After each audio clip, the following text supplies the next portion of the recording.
I'm Sonya Morton Firth and you're watching the Sonya Morton Firth Show. Today my guest is Michael Kurn. Michael is a TV sports presenter, author and broadcaster. At the age of 17, Michael was close to becoming a professional footballer, but he didn't quite make it. This didn't deter him from living his dream, and by the age of 24 he made Premier League. Not as a player, but as a presenter. His book, Desire, Dream, Vision, inspires young people to follow their ambitions and lead their dreams in life. Michael, it's lovely to have you here on my show. Thanks for having me. Do you know, it's really strange, and it's actually quite refreshing to have a presenter on my show as well. So I sort of feel like we should be sat in different seats. The other way, role reversal. The role reversal. Yeah. Tell me, what got you into presenting and a football presenter as well? Yeah, so for me, I wanted to be a professional footballer. That was the main aim as a kid, and was playing every single day of the week, it felt like. Got to 19 and the knees were a bit dodgy, and I had trials at Bournemouth and played a relatively good standard.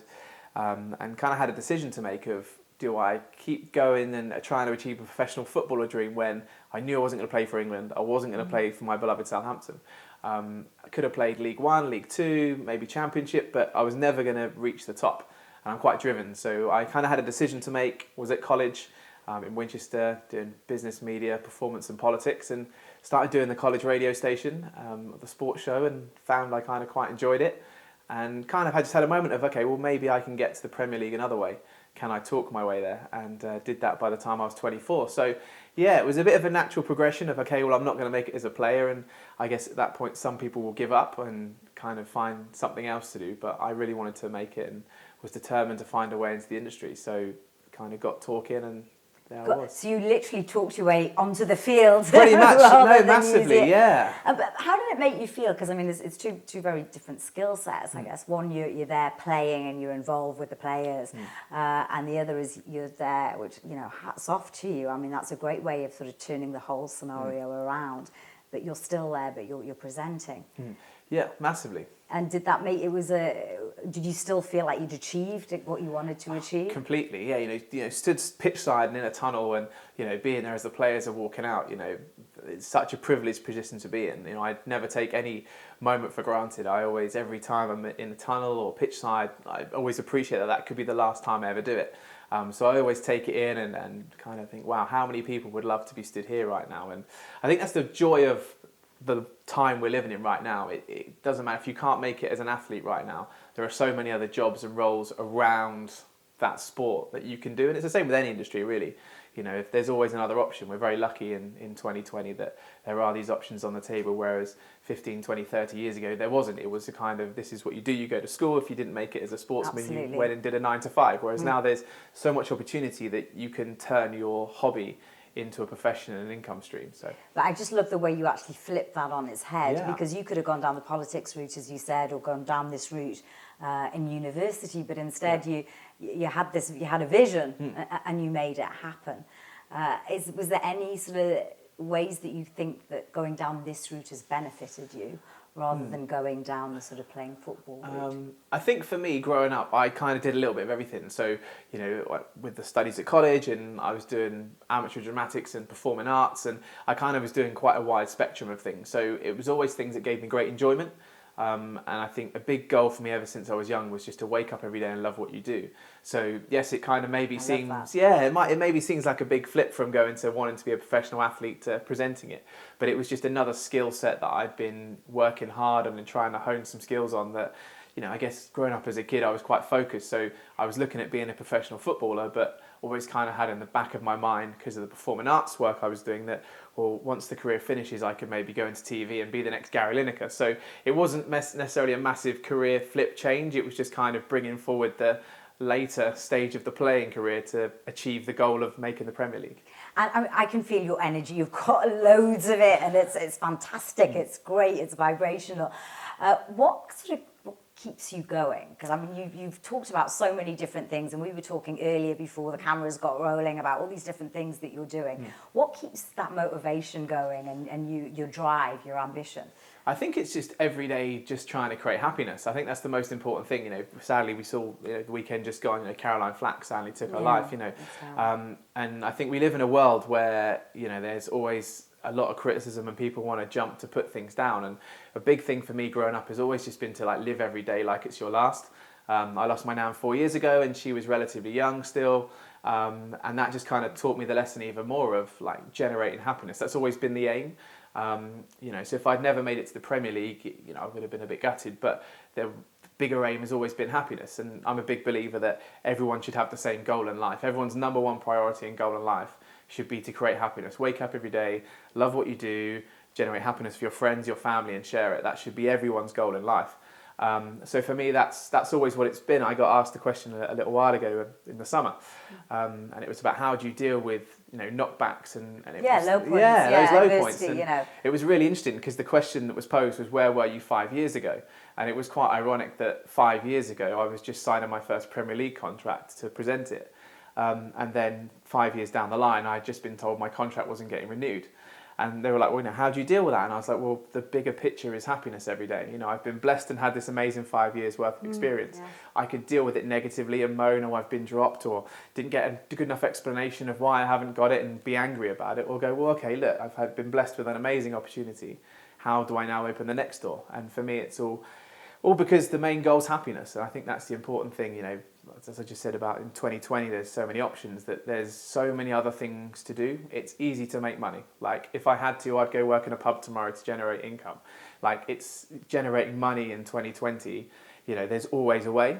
Sometimes you have to take the sacrifice and do something that maybe you don't want to do, but you can do it. So I think for me, that happiness thing is what keeps me going whenever there's a knockback, just generating happiness. And do you ever have a low point? Oh, all the time. We all do, right? Yeah. We all get knockbacks and we all kind of get moments where you have to go, geez.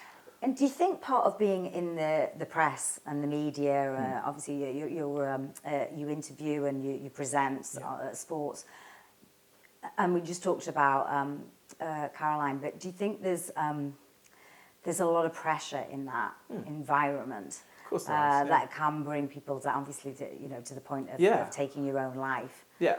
Social media is an amazingly powerful tool, but it's also an incredibly dangerous tool. I love the fact that you actually said it was a tool. Yeah.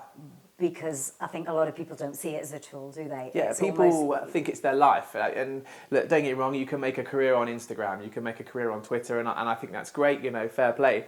But for me, I only use social media for my work. I don't use social media for my personal life.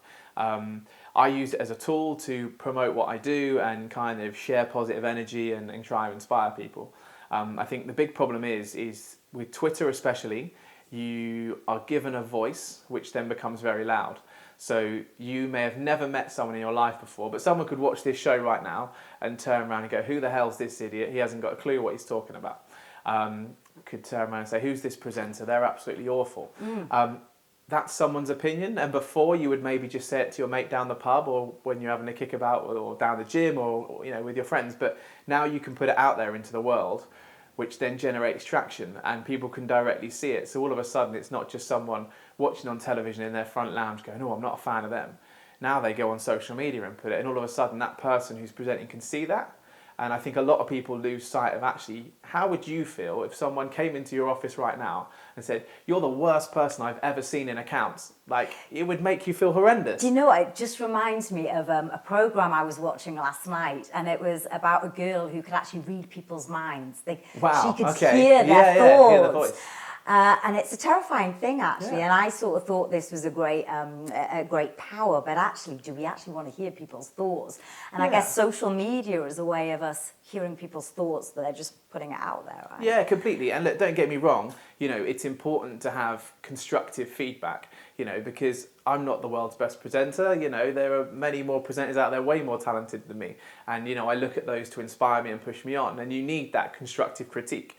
So I'm not saying that I just want the world to be like beautiful and rosy and everyone being nice to each other, but at the end of the day, there's a way of giving feedback and being constructive to someone, and going on social media and throwing away a negative comment. I don't think people really appreciate the impact you have, right? There's over 7.6 billion people in the world. 7.6 billion people are not going to like me. That would be incredibly tiring if I had to deal with 7.6 billion people every day. We couldn't do it. Of course. And we all have things we like, things we dislike, things that we enjoy, things that we don't like to do. But I guess the problem is with social media now is it's so easy to express that negative opinion.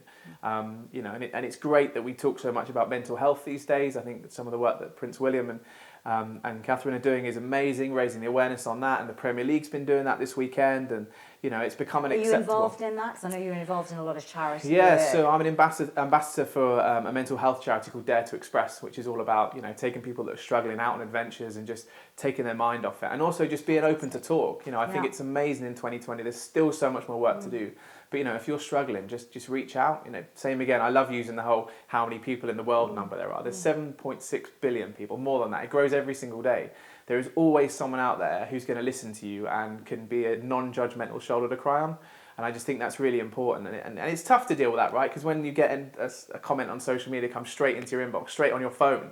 Like, technology is always in our pocket these days. We haven't got to wait for a letter to come via a pigeon or via the post. It's impact. They're away straight away. Unfortunately, I'm the pigeon carrier generation. And it's there's a lot of responsibility comes with that. But I think the big thing to remember is life is tough. Life is not easy.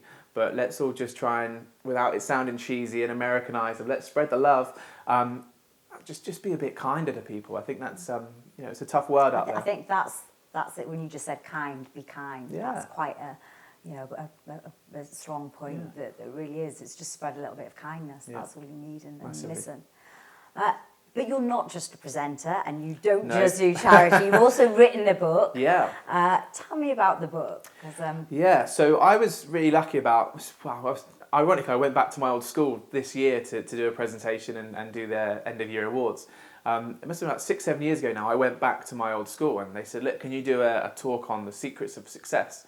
And I've gone, well, not really done much. And what got you into talking? Because you're presenting, and I know presenting is very different to actually standing on stage and doing So it was that. I literally got invited back to my old school and they said, can you do this whole talk of your secrets of success? And I've gone, well, don't really think I've done much, but yeah. And then I sat down and went, oh, okay. By this point I was about 25. I'd just started doing the Premier League, and I've gone, okay, well, I've done a Commonwealth Games. I've hosted a national school hockey championships. I've done Wembley Arena. I've presented at the O2. And I've done not too much. I've done all right. Not too shabby. I've done not too bad. So I did this talk and talked about what I'd done thus far.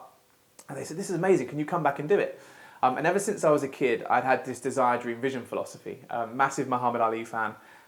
One of the most important things he ever said. He's got some amazing quotes. I love I am the greatest. Absolutely. And but the biggest one for me is he said that champions aren't made in gyms. They're made from something deep inside, a desire, a dream, and a vision. You've got to have the skill and the will, but the will must be stronger than the skill.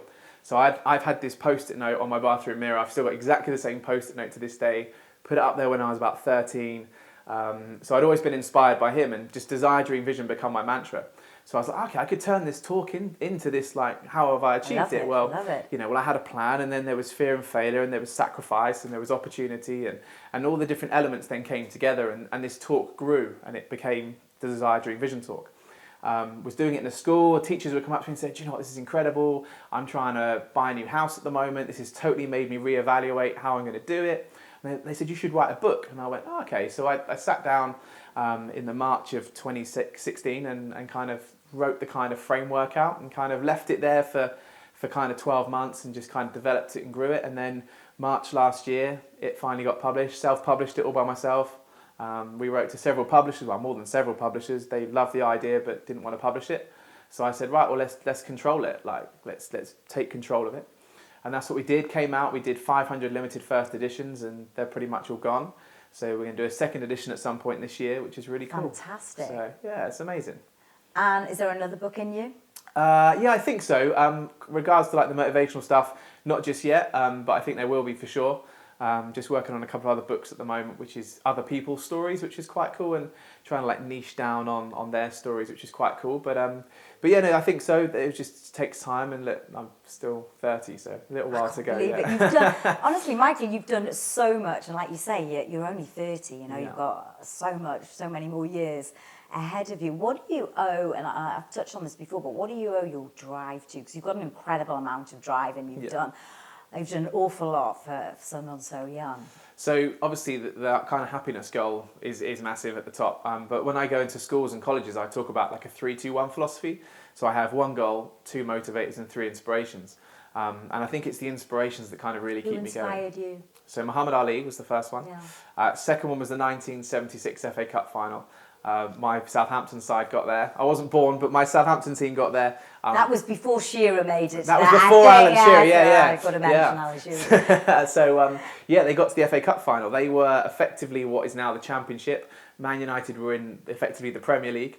And Southampton went to Wembley and they won 1-0. They were written off. They weren't expected to win. I think Bobby Charlton on the morning of the game turned around and said, "Oh, Man United will win 6-0 today." Saints went and won 1-0. So got it wrong. Yeah, exactly. And it's one of those things where it just proves the whole David and Goliath thing. It doesn't matter how small you are, you can achieve great things. You just got to work hard. And then the third one is my great-grandfather. So never met him, died in 1975, but he fought in the Second World War and was awarded the George Medal. Oh, wow. So that's amazing. Yeah, he drove into a minefield under fire, rescued a guy who'd been blown from a Bren gun carrier, got the guy into his medic, he was a medic driver, got him into his medical ambulance, and then reversed following Bren gun carrier tracks out of the minefield.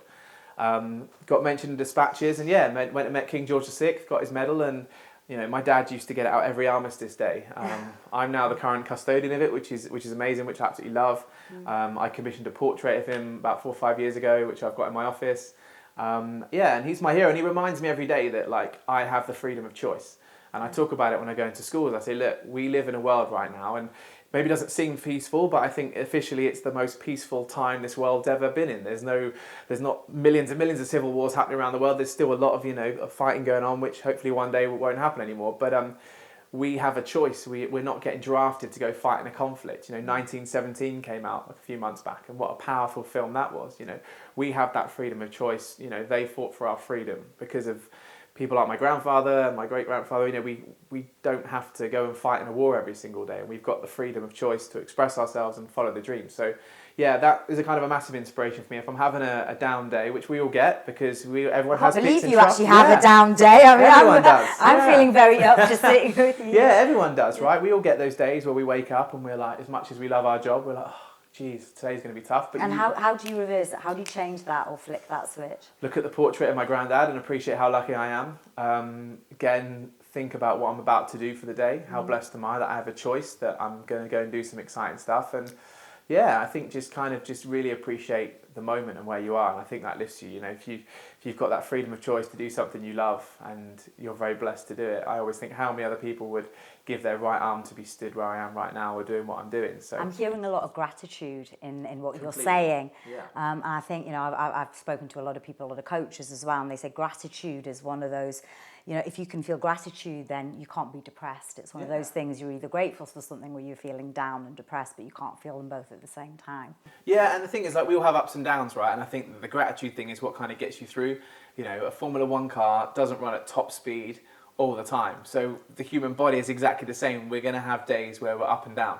And I just think the gratitude is a real good way of just kind of, I suppose taking stock of where you are on track, right? When a Formula One car is going into a hairpin type bend, it puts its foot on the brake and slows down, but it knows once it's got around that corner, it's going to accelerate off again. So it's just appreciating where you are, maybe on the track of life right now. And, there are days when you're going to have to slow down a little bit, but as long as you keep that gratitude, and there's outside factors as well, right? And I guess that still works with the Formula One analogy of, if all of a sudden the track's wet, you might skid in a certain direction. And you can't control that, right? You can't control if all of a sudden the heavens open and it's wet and you're halfway around the track and can't get back to the pits. So. And I guess that bit's about being flexible about the path as well. So you've got to allow whatever you believe in, the universe, whatever, to let you flow in ebb and flow. Absolutely.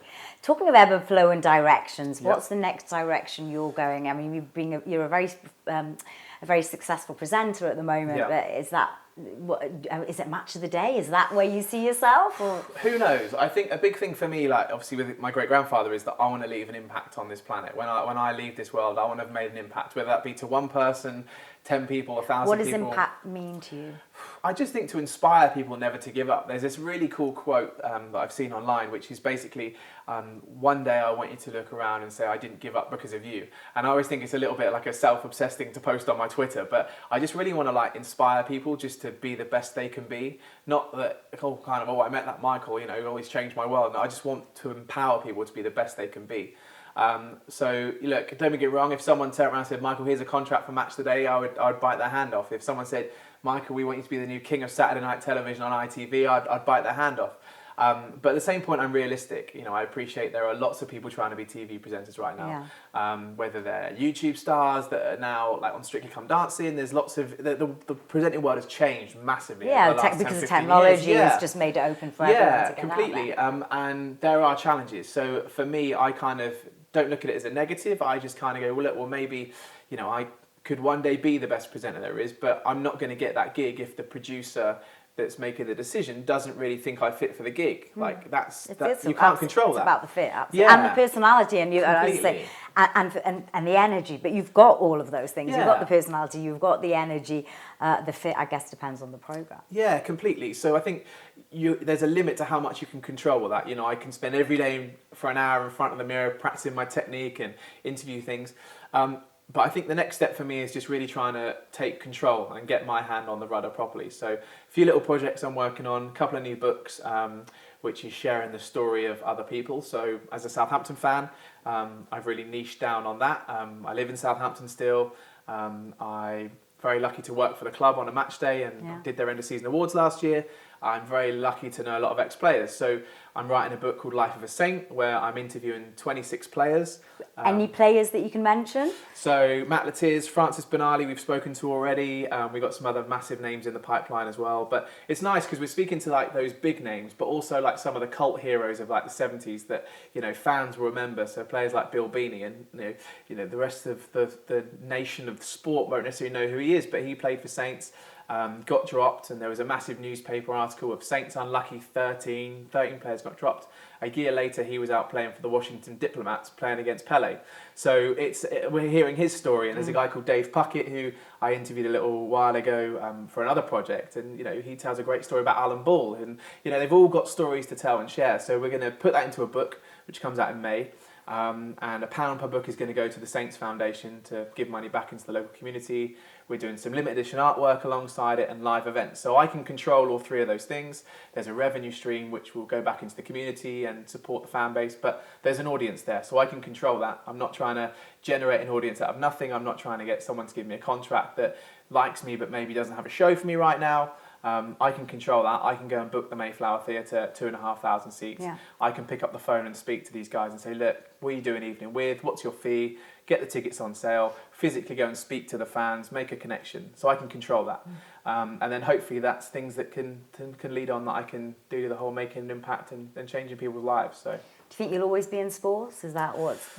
No, I've got a broad passion for everything. So, it's a discussion I have with my manager agent, and it's like, I love sport, and that's great, and it's a real passion of mine. But, I grew up doing entertainment, like working on the cruise ships, hosting Family Fortunes every night. Hosting Family Fortunes? Yeah, we used to do like game shows on the cruise ship. So that was amazing. I really cut my teeth on all that, live audiences and people. And, I feel like I've got a real good bond with people. I love hearing people's story. And, it's kind of weird sat in this seat today. I know. Normally I'm digging and finding out about other people, and I feel very blessed that I get to go onto stages and share the Desire Dream Vision philosophy and inspire people. But I love finding out about people. So there's lots of opportunities in this world. Some will be sport related, but I'm looking at the bigger picture as well. What's the bigger picture? Tell me about the bigger picture. I think for me, it's just kind of carving that route, which is very flexible to make that difference. So, I'm looking into politics at the moment. If the TV career doesn't go the way I want it to go, can I get into politics, which will enable me to make the differences that I want to make? Wow, can you tell me any more about that? So it's all early discussions at the moment. There's potential that I'd be maybe looking at doing some city council stuff this year, which means I can make an impact locally into my community where I live at the moment, as a kind of like foot in the water, and just see how that feels and how that works with all my other projects that I'm doing. But look, there's so many amazing things that you could do. In 10 years' time, I can maybe stand for an MP or, Mayor of Winchester. There's loads of different things that you can do. That Mayor of Winchester. Yeah, that could be fun, right? But again, it's all just. I think a big thing for me is someone asked me the other day, like, why do I do all this? I've always just had a philosophy. There's only two things that I ever want to take away from this world. What are the two things? So one has been my Breitling watch, which I got when I was 28. Saw it first when I was 21. And said, oh my God, I'd love a watch one day. And they're like pieces of artwork for me. And I'd only ever fallen in love with one watch. I look at other watches and go, that would be nice, but it wasn't for me. So I just worked really hard, got this first watch when I was 28, saw it when I was 21, 7 years of hard work. And I wear it every day, and I look at it I don't look at it as going, well, look at me over Breitling. I look at it as every minute, hour, second that I've sacrificed to get to where I want to get to. So that's kind of that. And then the other one is an Aston Martin. Oh, yeah. Well, I didn't see one roll up in the drive. Not yet. No, that's not been achieved yet. But that's kind of got a much deeper meaning. It's quite interesting. So I took a new one out a few months back. A friend of mine works for them and said, "I'll take this for a spin, see what you think." And the one I'd always been after was a 2010 Vantage. It was the first one I ever drove, fell in love with it.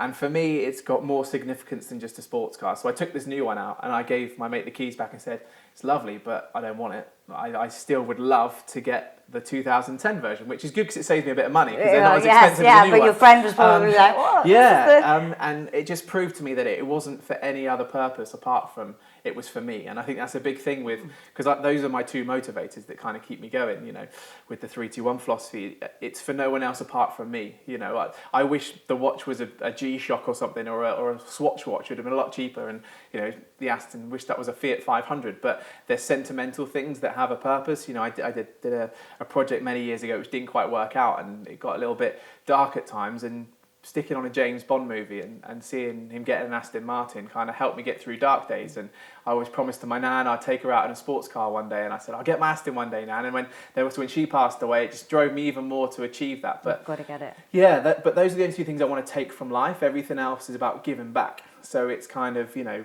once I've got those two things, you know, I've got one already, you know, and if the Aston doesn't happen for another 10, 15, 20, 25 years, you know, I'd like it to happen a lot sooner, but it's for me and for no one else. So once I've kind of taken those two things, for me, it's all about giving back and making a difference. So relationships, children, do you... Yeah, no, massively. That's all on the radar. You know, it's something for me that, you know, is really important. Family's massive. I've got a 2-year-old, just coming up to 2-year-old nephew now.